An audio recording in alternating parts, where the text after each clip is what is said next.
Le devoir de vigilance français ou européen impose aux entreprises assujetties de réaliser une cartographie des impacts négatifs qu'elles peuvent causer sur l'environnement, les droits de l'homme et un certain nombre de normes du même niveau. Dans le droit français, il est assez peu précisé de quelles normes il s'agit et de fait, ça rend plus délicate la manœuvre en termes de cartographie, puisqu'on ne sait pas exactement sur quel texte se baser.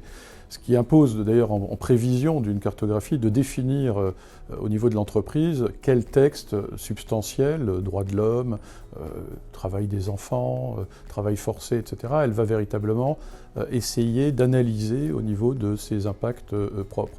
Donc cette définition, on va dire, du socle normatif sur la base duquel elle va travailler est essentielle en amont de toute cartographie. Dans le cadre européen, on aura l'annexe de la directive qui liste précisément les textes auxquels il faudra se référer.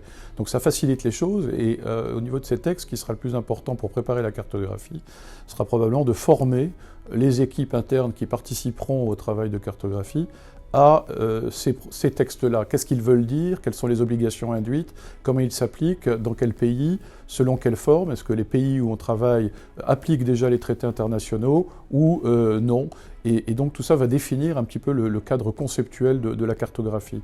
Une fois que ce travail est fait, eh bien, toutes les techniques actuelles de cartographie, que ce soit des questionnaires ou des approches fondées sur du numérique par exemple, sont ouvertes. Mais c'est vrai que le plus difficile sera probablement de former les gens à une bonne compréhension des textes qu'ils doivent appliquer et dont le l'irrespect pourrait amener des sanctions sur le terrain du devoir de vigilance. Comment se préparer à une cartovigilance? C'est d'abord se poser des grandes questions et les bonnes questions qui doivent être abordées avant de lancer le sujet.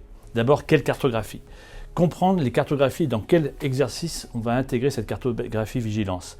Existe-t-il déjà des cartographies au sein de l'entreprise ou va-t-on réutiliser la méthodologie de la cartographie ou des cartographies déjà existantes ou va-t-on partir d'une feuille complètement blanche? Donc ça va être vraiment la première question que l'on va aborder. La deuxième, c'est les parties prenantes. Qui a la charge du sujet vigilance au sein de l'entreprise? Quelles sont les parties prenantes qui vont entrer? Il va falloir créer un groupe projet qui va mener à bien l'exercice de cartographie vigilance. Quelles vont être les parties prenantes?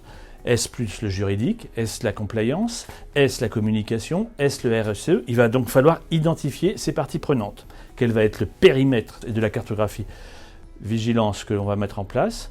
Est-ce qu'on va partir d'une cartographie globale? Va-t-on vouloir une cartographie globale? Ou alors avoir une déclinaison par pays, par activité, par business unit? On va devoir définir et travailler, se poser la question du périmètre de la cartographie. Enfin, identifier les parties que l'on va impliquer, les tiers que l'on va impliquer éventuellement dans l'exercice d'identification des risques et des impacts.